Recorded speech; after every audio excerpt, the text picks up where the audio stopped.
Hello, मी रिदाम. मी 5 वर्षाचा आहे. मी टेरेसवर मंकी बारमध्ये खेळत होतो. मला खूप मजा येत होती, पण माझा हात सुटला आणि मी खाली पडलो. मग मी रडू लागलो. मम्माने पाहिला, हालत मी लावले, पण दुसरं पाय माझा पाय दुखत होता. माझे मम्मा पप्पा डॉक्टरकडे घेऊन गेले. माझ्या डॉक्टरने पाहता एक्सरे काढला.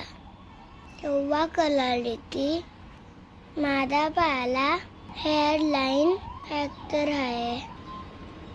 आहे. आता मी आराम करतोय आणि मी लवकर बरं होणार. मित्रांनो, तुम्ही पण खूप खेळा, पण जपून खेळा. पडल्यावर मम्मा पप्पांना सांगा. काळजी घ्या. थँक्यू.